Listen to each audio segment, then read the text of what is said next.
reopening an office dedicated to helping the victims of immigrant crime. The Victims of Immigration Crime Engagement, or VOICE office, provides victims and their families with the resources they need to make sure that justice is finally served and their voices are heard. While the Biden administration prioritized foreigners and criminals over American citizens, we are once again have a president in Donald J. Trump and a Department of Homeland Security Secretary in Kristi Noem who are putting the American people first. Now, it is my honor to introduce the Secretary of the Department of Homeland Security, Kristi Noem.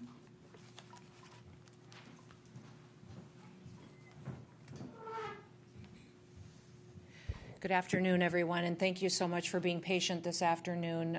We were spending some time together with these families behind me and sharing their stories, but also sharing about what this office will do, the work that it will do in bringing grieving families together, but also the advocacy that it can facilitate for them going forward and helping prevent future tragedies like theirs, but also bringing together folks for real solutions and policy, not just at the federal level, but also for state and local level as well.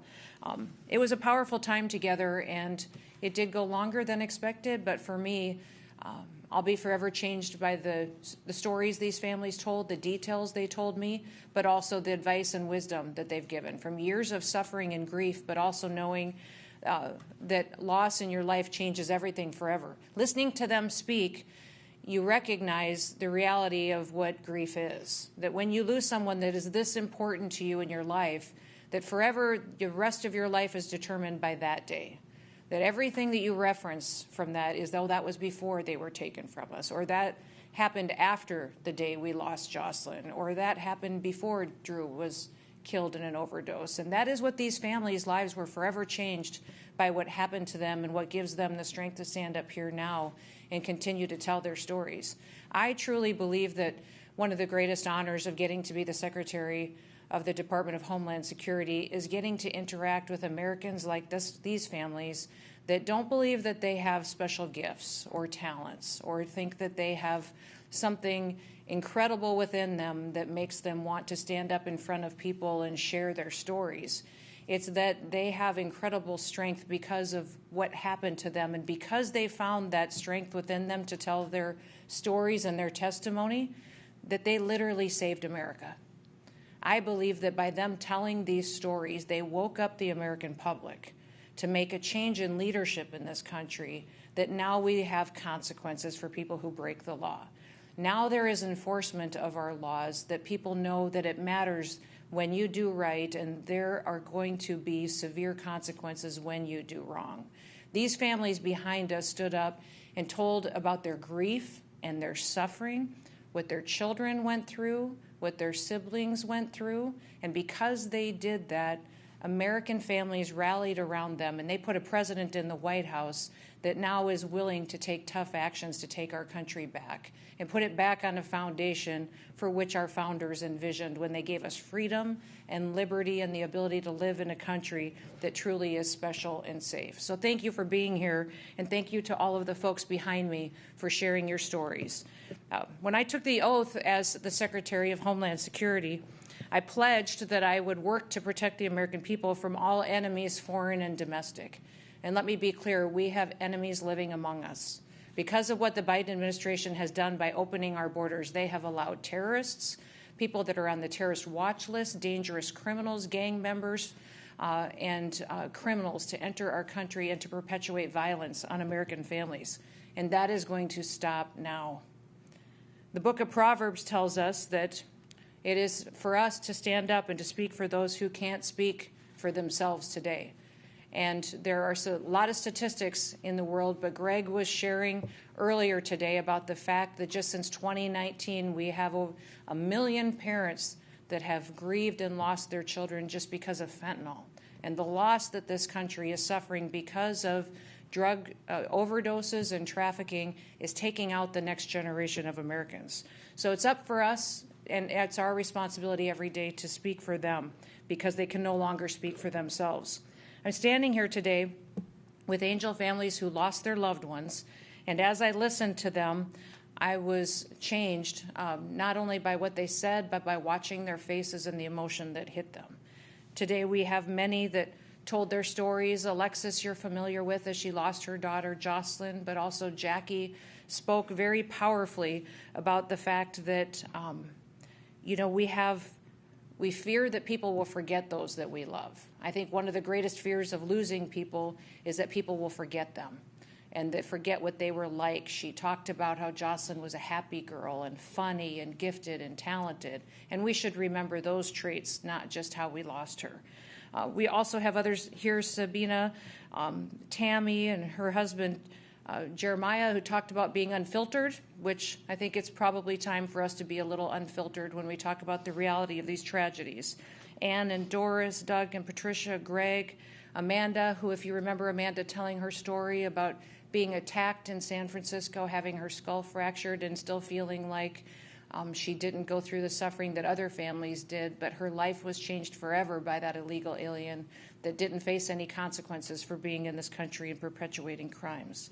Agnes, Maureen's husband, Michael, I believe, had to leave already, but I just want to thank all of them for being here. I'm going to tell a little bit of their stories before we give them the chance to speak and talk about what the Voices office will do for them and their families and others in this country.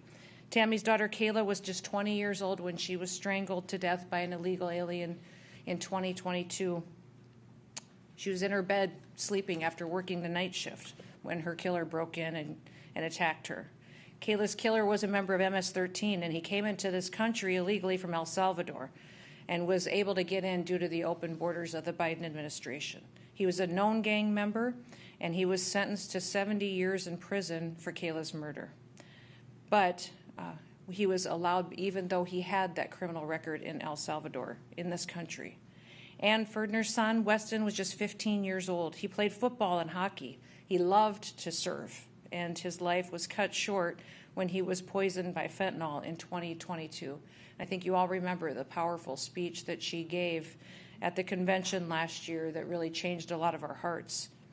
The spread of these legal drugs is one of the most devastating impacts of the open border policies and actions that the Department of Homeland Security is using every department and agency to go to war with. Doug and Patricia's son, Nicholas, was a veteran of the United States Marine Corps. He was driving with his friends to Rocky Point, Sonora in October of 2024 when the Sinaloa cartel members, they ambushed him.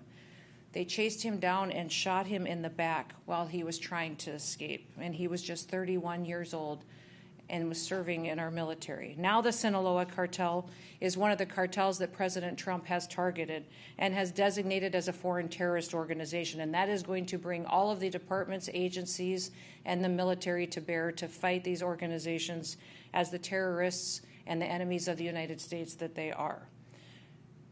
Now, on what would have been Nick's birthday is the day that the Trump administration announced new sanctions against the Sinaloa cartel criminals as well. We all have been and are familiar with the story of Jocelyn, Alexis's daughter, but it's a story that can't be told enough because of the tragedy of it. She was just 12 years old when two members of the Venezuelan gang, the Tren de Aragua, kidnapped her, they raped her, and they murdered her. And even though they were much bigger and much older than her, Jocelyn still fought her attackers as much as she could. And she was brave till the very end and a very tough girl. Also here with us today are leaders and representatives of many of the groups that fight every single day to support these families, but also fight human trafficking and help us go after illegal activities. I'd like to ask them to stand when I mention their names and have them be recognized for the work and the advocacy that they do. Marcel, you're the president of the National Center on Sexual Exploitation. If you would please stand, thank you for your service and your help. Kelly Dorr, director of the National Human Trafficking Survivor Coalition, is here as well.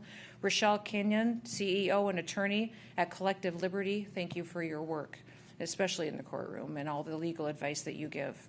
Samantha, strategy advisor of the Shared Hope Institute for Justice. I don't know where Samantha is, but we'll catch up with her. Chris Lim, director of research and policy at the Institute for Survivor Care, and also Stacy, the president of Stop Child Predators. Thank you, Stacy, for being here today, and thank you all for your work. These organizations and their representatives here work tirelessly to end this despicable crime. And while the Biden administration may have been the worst offender when it comes to open borders, they were certainly not the first ones. We're still dealing with the consequences of previous administrations. And just last week, we lost another American to illegal immigrant crime. Nate Baker, a 21-year-old student at the University of South Carolina, was killed when an illegal alien ran him over with his truck. This illegal alien, who was driving without a license, he fled the scene and he left Nate to die. Thankfully, the suspect was arrested by the brave men and women of the Columbia Police Department, but it turns out that after he entered the country illegally, he was caught and released by the Obama administration. I was just in El Salvador, and I spent some time touring the CCOT prison where the worst of the worst are being held. And to see that there was real consequences for these individuals that are members of gangs and terrorist organizations is a reality of what I think every single person needs to recognize will happen to them if they perpetuate crimes affiliated with these terrorists. It's the prison where we have sent many members of the TDA terrorist organization. We have already deported over 800 members of the Tren de Aragua gang since President Trump just returned to office. It was TDA members and their associates who murdered just 12-year-old Jocelyn Nungary and nursing student Laken Riley last year. And we're getting these dirtbags off of our street, and we're making them pay consequences for what they've done to our country. But we know that these two girls are not alone and that there's many families and countless others who have paid the consequences for their violence. Cartels are setting up networks to bring in ingredients for fentanyl into Mexico from China. They're participating with Chinese businesses and PRC affiliates, smuggling it in, laundering money, and bringing it into this country. America is in a new war with China over this issue, and cartel terrorists have been helping them fight it. And terrorists have been helping them, and we are going to fight back with every tool that we have. Just last week, CBP seized 34 pounds of fentanyl in California, and on that same day in Nogales, Arizona, CBP seized 73 pounds of fentanyl, 121 pounds of meth, and 9 pounds of cocaine in a single arrest. In fact, our Coast Guard just made a historic interdiction mission with over $500 million worth of cocaine that they seized. President Donald J. Trump will make sure and will continue to fight for each of these families. And it's why we're here today announcing the reopening of the ICE's Victim of Immigration Crime Engagement, or the VOICE office. The VOICE office began during the first Trump administration, and it was a resource for those victims of crime. And those crimes are related to immigration and illegal immigration as it impacts this country. The Biden administration shuttered this office. And to look at the history of it, there was no reason to do so other than a complete disregard for the tragedy that these families have had to live with. They shut down the only resource that these families had to have a victim's voice be heard and their families to be listened to. Biden prioritized and protected foreign criminals and undermined our national sovereignty and violated our laws, and then closed an office that serviced the victims that were impacted by it. President Trump is righting the ship, and he's reopening this office, and he's going to prioritize not only these families, but all the families that will be impacted by illegal immigration and the tragedy of losing someone because of the consequences of it. The VOICE office will be here to make sure that these victims and their stories will be heard, but it will be heard to wake people up and allow them to continue to impact policy and the direction that this country is going in influencing its leaders to protect our communities. The VOICE office has 3 different objectives. The first is it uses a victim-centered approach to provide support for crime victims and their families. Second, it will promote greater awareness for services that are available to victims of migrant crime. And third, it builds strong partnerships with community stakeholders, assisting the victims of immigrant crime as well. And as we observe National Crime Victims' Rights Week, DHS remains more dedicated than ever to the mission of protecting American homeland, our citizens, and our way of life. Law and order are back, and we are going to continue letting cops do their job, enforce our laws, and bring consequences to those who break our laws. We're going to help our victims, wrap our arms around them and love them, help them heal while remembering those that they've lost. and we're going to continue to make America safe again. ICE's Voice Office will speak for these that we have lost, and it will be a critical part of all the efforts that we undertake in doing so. So thank you, and may God bless all of you. May God bless these families behind us, and we are so incredibly grateful for their strength and what they have been able to do. Thank you for your strength in telling your stories, and thank you for being an advocate for taking America back and putting it back on its foundation.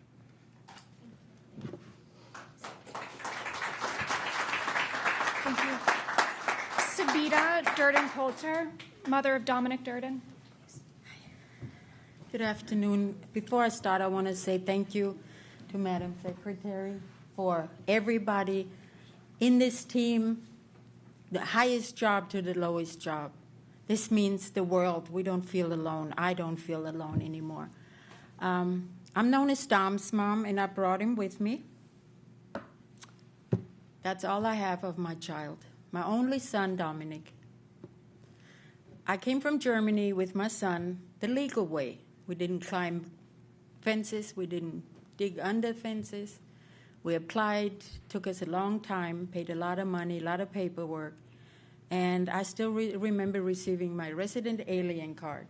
And it was a proud moment because I was allowed to be here. And then I worked 6 years to become a citizen of this beautiful country. That was another, after my son's birth, another one of my most important events in my life.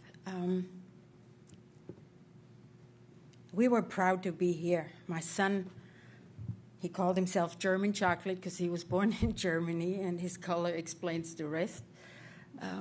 We loved it here. We lived in Moreno Valley, California, and he immediately got into volunteer work for fire department, for EMF. He would wear his yellow vest, help an old lady over the street, so I called him Barney Fife.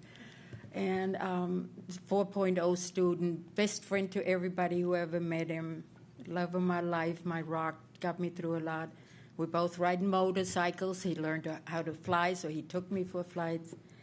And then he wanted to be in law enforcement, but he couldn't become a police officer because he had a hip injury, so he became a dispatcher for the Riverside Sheriff's Department while working on his pilot license for a helicopter to become a helicopter sheriff for the Sheriff's Department. Life was great. We had plans. I met a gentleman after I divorced Dominic's dad that my son said I would marry, and I did, and we've been together 15 years. But on July 12, 2012, the day after he took my now husband and myself to the airport to fly to Atlanta for a family reunion, we hugged our last goodbye, our last I love you, and we never missed those moments, but I didn't know it was my last because at 5:45 in the morning, my son was heading to work on his motorcycle when an illegal alien from Guatemala with 2 felonies, 2 DUIs, 1 deportation, no license, no insurance, no anything, because he didn't need it. You know, it just works like that. Turned his truck right into my son and hit him head on and killed him instantly. I had to drive by that spot every day. But being out of town, my phone started pinging and ringing, and God made sure I wasn't listening to those voicemails. But I felt something, so I called his job, and they all knew me, and they couldn't speak, so they got the chief on the line.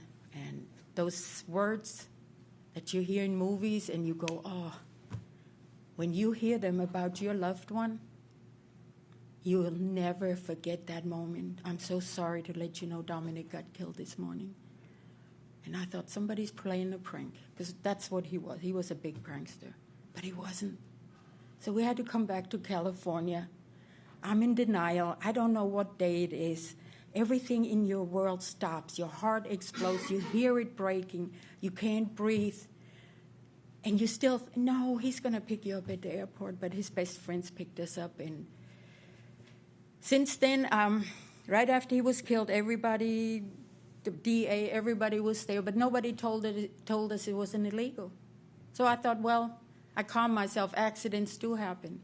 Until a sheriff walked up to me at the accident site where we went every night and said, you need to ask the DA to tell you the truth. And I asked him, I said, it's time to be real. And he said, yeah, an undocumented immigrant. And I get very angry when I hear that.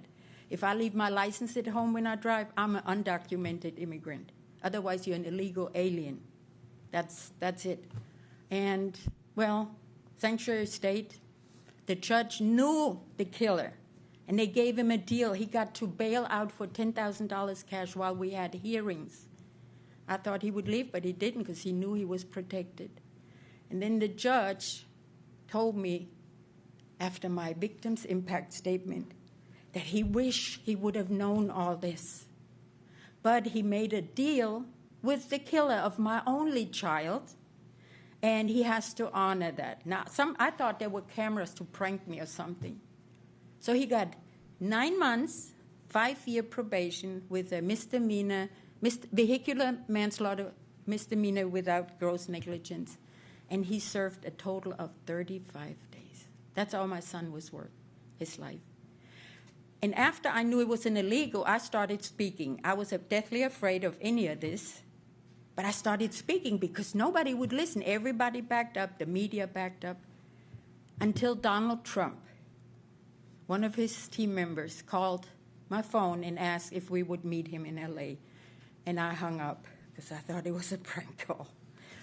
But they called back, and we met him, and I could tell him the story that I was suicidal. I didn't want to live without my child anymore. We were real close. But when I saw him come down the escalator, and I wasn't politically interested, really, and he started talking, I walked through my living room. I thought it was he's starting a new show, and he said something, and then illegal immigration. And I knew that was the moment God saved my life, because it stopped me from thinking that. And then I met him, and I've been fighting, not just for my son, but for all these parents here and that don't have a voice, that get ignored. I get called a Nazi because I'm from Germany. I get called a racist, yeah, clearly. And I learned to count on others, and the voice office was so important. I was here the first time it opened up, and we had somebody to call, somebody to reach out to help us along the way. And I'm forever grateful. I'm forever grateful for this office, for Donald Trump, Tom Homan, and Madam. Thank you, Sabina. Thank you, Sabina. Acting Director Todd Lyons, ICE.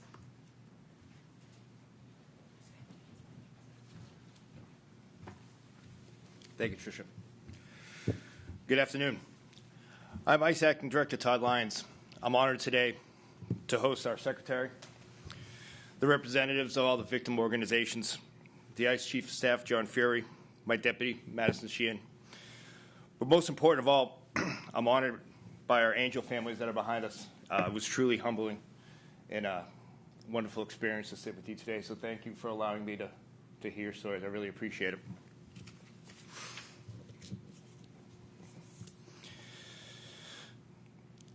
I know it's not easy to do, but your courage is beyond amazing.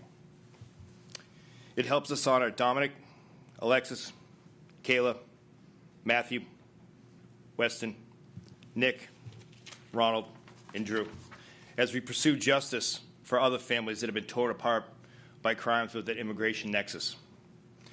Your stories give us a small glimpse into the struggles you face every day and the battles you fight just to find some type of measure for the justice for your children.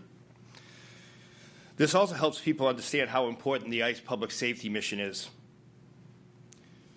And the strength of your resolve to make the Voice Office keep evolving, to provide better resources and better support to others who have lost so much at the hands of criminal aliens.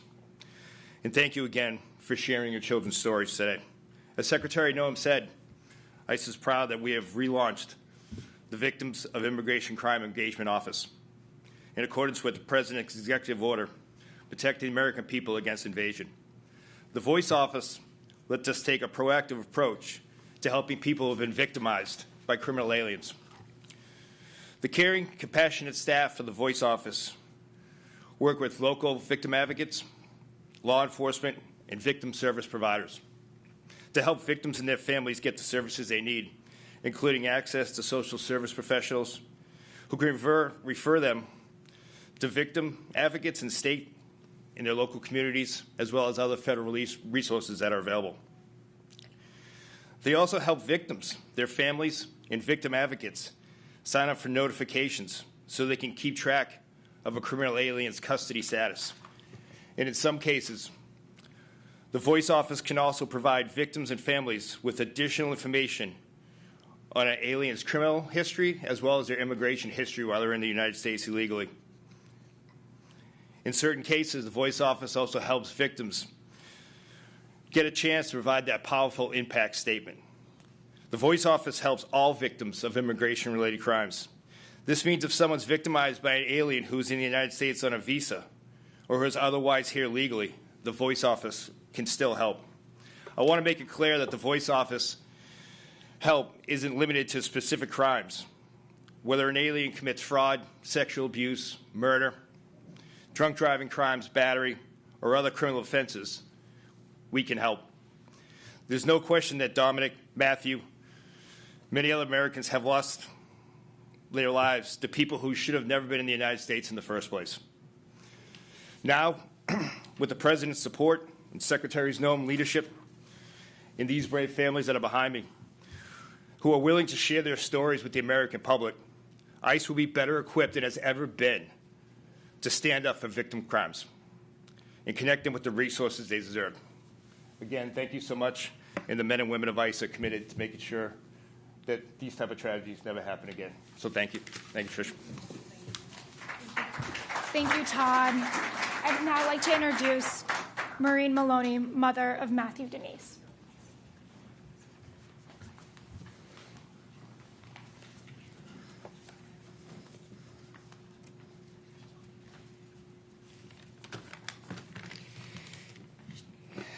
Thank you, Madam Secretary, Todd Lyons, everyone else with ICE, and everyone else in the administration who is fighting to keep America safe. It is an honor to be here at the relaunch of the Voice Office and speaking to all of you today. To the Angel parents, I'm saddened and angered by your loss, and my heart weeps for you. As Angel families, we are a unique group of victims in that the deaths of our loved ones should never have occurred. Our loved ones were killed by illegal aliens who should never have been in the country. Our loved ones should be alive and living their lives and living their dreams. Our government failed us. They didn't do their job. They did not enforce our current immigration laws, and our loved ones paid the price. In 2016, when President Trump was campaigning on building the wall and securing the border, everybody laughed at him. But President Trump knew the magnitude and consequences of illegal immigration because he had been meeting with Angel families around the country while he was campaigning. Now fast forward to the last 4 years, when the Biden administration had wide open borders and were flying illegal aliens into the country under the cover of night. In that 4-year period, another 10 million illegal aliens entered our country, and that's only the ones that could be counted. These illegal aliens were all unvetted, and they're in our country. How many more criminals, gang members, drug dealers do we have roaming free in our country? How many more innocent victims need to be killed? My beautiful son Matthew was 23 and had just graduated college and had his whole life ahead of him. He was killed by a drunk illegal alien who was driving a truck without a license. The illegal alien ran through a stop sign in a residential area and collided with Matthew's motorcycle. Matthew survived the collision and was getting up out of the street when the illegal alien fled. And when he did, he ran Matthew over, and Matthew became lodged in the truck wheel well. and he was dragged to his death while witnesses were pleading with the driver to stop and banging on his truck. The driver never stopped. Matthew became dislodged. The illegal alien backed up over him again and continued to flee. Matthew was the light of my life. He was the kind of kid every parent wants. He was a good kid. He wanted to be a police officer. He was voted most dependable in high school. He had a smile that lit up a room. And he was the kind of kid that loved everybody he met. My son's death was 13 years ago, and since then, I've been advocating against illegal immigration. I'm a founding member and vice president of Advocates for Victims of Illegal Alien Crime. That's AVIAC for short. And we're a national organization that helps families and victims of illegal alien crime. In 2017, President Trump delivered on his promise to help people victimized by illegal aliens by launching the Voice Office. AVIAC was instrumental in the formation of Voice.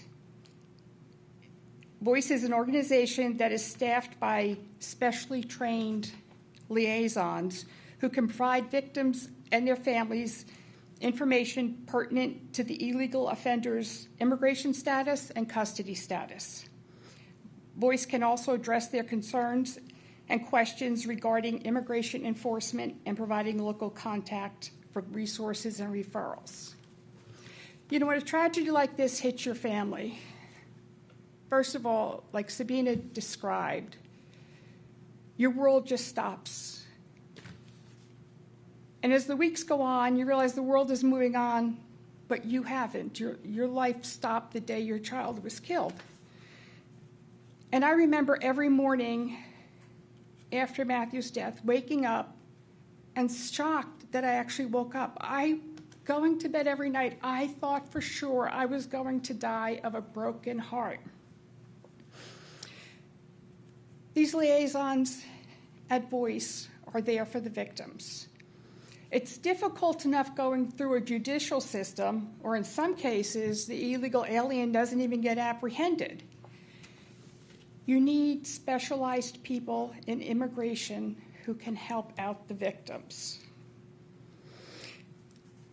When the Biden administration took over the White House, Alexandro Mayorkas was the head of DHS, and he abolished ICE, along with the much-needed resources to provide it at a time when 10 million people would be crossing into our country. Well, thank God President Trump was reelected, and the Voice Office has been restored, providing the greatly needed assistance and resources to victims of illegal alien crime. Lastly, I would like to thank Todd Lyons, who was the Boston Field Office Director for ICE when my son's killer was released from jail in the very liberal state of Massachusetts. I'd like to thank him for his leadership in successfully getting my son's killer deported. I want to thank Kristi Noem, President Trump,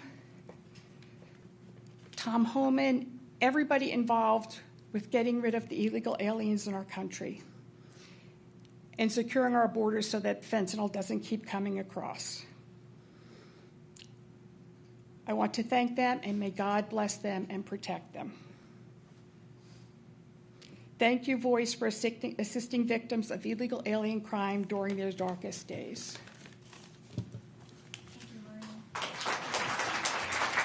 Thank you, Maureen. Now I'd like to introduce Madison Sheehan, Deputy Director of ICE. Good afternoon. I'm Madison Sheehan, the Deputy Director of ICE. First of all, I want to thank Acting Director Todd Lyons, as well as Secretary Kristi Noem, for being able to put this together today and supporting our Voice Office here at ICE, because it's going to be a real opportunity for us to not only revamp what was first put in place in 2017, but revamp what we can really be doing for the victims and their families on a daily basis. On a daily basis, the men and women of ICE are working and serving in the community and being able to make sure that the stories that we heard today during the roundtable don't have to happen again. And I want to thank all of the families up here for their courage and bravery to tell the stories that they told us. Over the last couple hours, we've heard a powerful impact of the stories that they continue to tell to make sure that it doesn't happen to another family, whether it's the issues with fentanyl coming over our borders or just violent gang criminals who come over our borders that have been put a stop to thanks to Secretary Noem and President Trump. And these families have a great bit of grit to be able to tell their stories on a daily basis, and that we want to hear about them so that way we can continue to project the strength that ICE brings to communities on a daily basis. And so our Voice Office is committed to serving the community with our agents of ICE that are out there working with each one of these families. And I'm proud to be able to be part of this team that is revamping this as we can continue down the direction from Secretary Noem and President Trump to not only be able to work on interior enforcement every day, but we're removing these violent gang criminals from our country in order to protect the families that are standing behind me, but also the ones that aren't. And every day, I believe that we work to make sure that the government of the United States is as good as the people that we serve, and that's reflected by those behind me. So I want to thank President Trump, Secretary Noem, and Todd Lyons for the work that we've done to be able to put together the Voice Office and revamp it to what it should be and should have always been for the victims and their families. Thank you.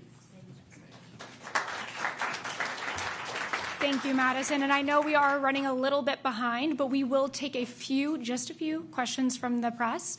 Please make sure your questions pertain to the topic at hand, which is the Voice Office and the stories of these very courageous families. We'll start out with CNN. Priscilla. Hi, Priscilla with CNN. This is a question for the Secretary. You mentioned that in addition to opening up this hotline, you and your team are committing to doubling down on those with criminal records. Related to that, you got a decision this week by the Supreme Court allowing you to use the Alien Enemies Act. Have you commenced deportations already under this measure? You know, we're working with the White House, and we're not going to talk about specific operations to protect law enforcement officers. I think you're probably well aware that we've seen a dramatic increase of attacks and violence perpetuated against law enforcement under this administration because of the work that they're doing against cartels and terrorist organizations. So we're going to keep operations secure. But we will use the Alien Enemies Act. We will continue to use it to deport people. One of the reasons I went to El Salvador last week was to visit with the president and ask him to continue to take terrorists from the United States of America that don't belong here. And he has committed to continuing to work with us to make sure that we have more TDA members, more MS-13 members that we're able to incarcerate here in this country deported and in CCOT and pay the consequences for their actions of violence. Thank you. I think I see Ted Hassan, Reuters.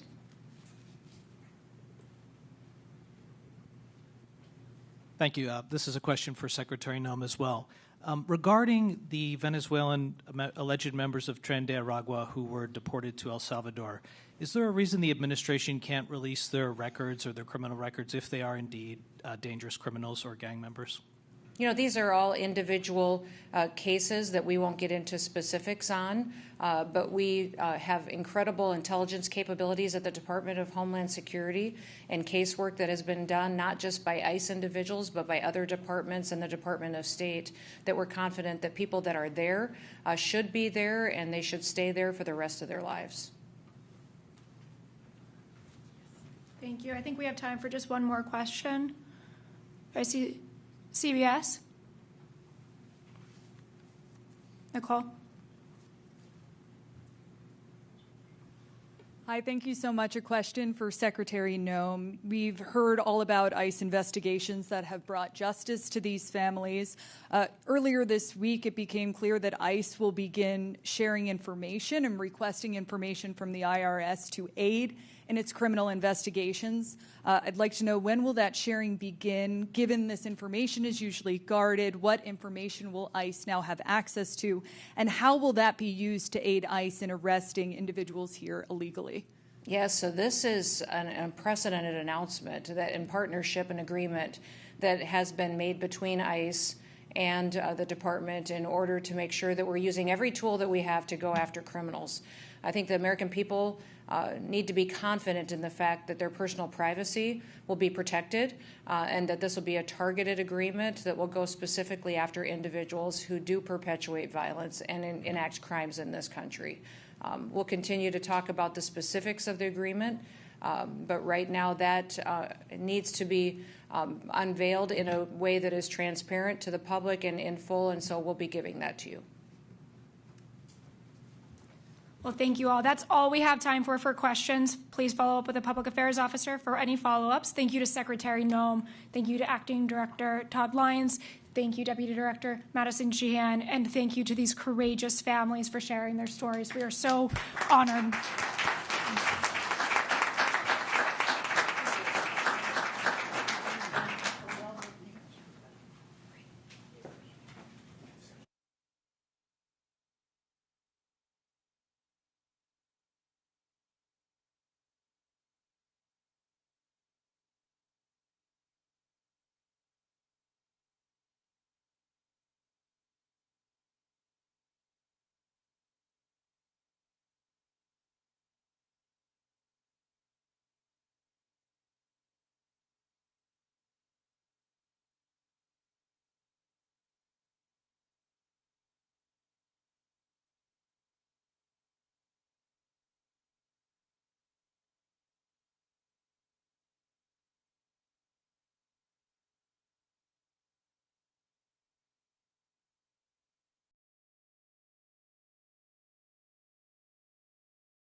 1, 2.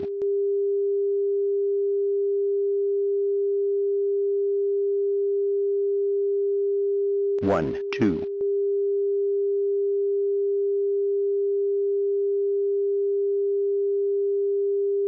1, 2.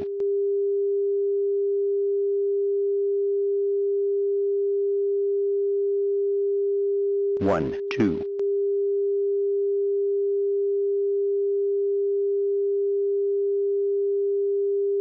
1, 2.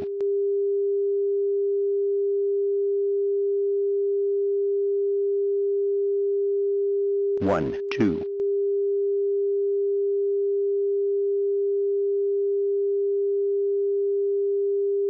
1, 2.